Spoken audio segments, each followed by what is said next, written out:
UP में जो हो रहा है वो सरासर गलत है। सुप्रीम कोर्ट की इस टिप्पणी ने यूपी सरकार की छवि के साथ साथ पुलिस और प्रशासन को भी सवालों के घेरे में लाकर खड़ा कर दिया है। लेकिन ऐसा क्यों हुआ और कोर्ट ने किस संदर्भ में ये टिप्पणी की है वो भी आपको बताएंगे।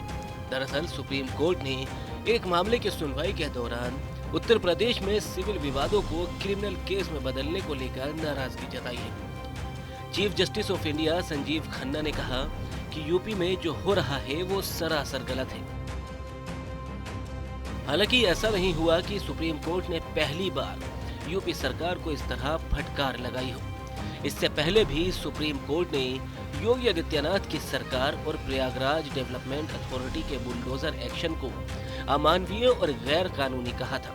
सुप्रीम कोर्ट ने यह टिप्पणी तब की थी जब प्रयागराज में एक वकील और एक प्रोफेसर और 3 महिला याचिकाकर्ताओं के घरों को 2021 में बुलडोजर से ध्वस्त करने के मामले में सुप्रीम कोर्ट का दरवाजा खटखटाया था।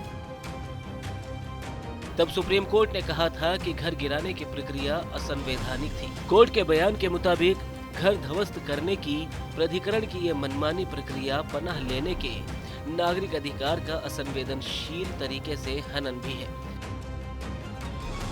सिर्फ इतना ही नहीं, सुप्रीम कोर्ट ने प्रयागराज विकास प्राधिकरण को आदेश दिया था कि 5 पीड़ितों को 10-10 लाख रुपए हर्जाना भुगतान किया जाए।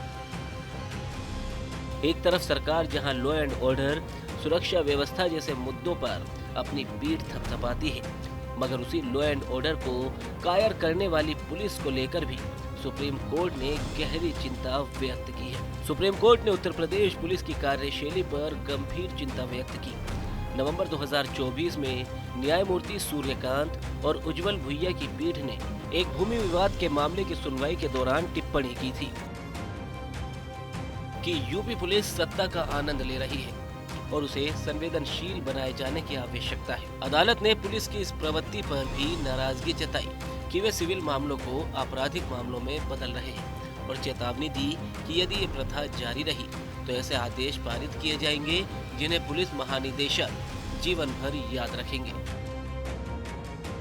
एक तरफ सुप्रीम कोर्ट की यूपी पुलिस और प्रशासन पर तीखी टिप्पणियां तो दूसरी तरफ विपक्ष सरकार के लिए मुश्किलें बढ़ा रहे हैं। और हाल ही में रामनवमी पर प्रयागराज में दरगाह पर भगवा झंडा फहराने के मामले में अखिलेश यादव ने सरकार और पुलिस पर जमकर निशाना साधा। करने वाला मुख्यमंत्री जी की सेम जाति बिरादरी का है, इसलिए उसको इम्यूनिटी है किसी चीज को लेकर के।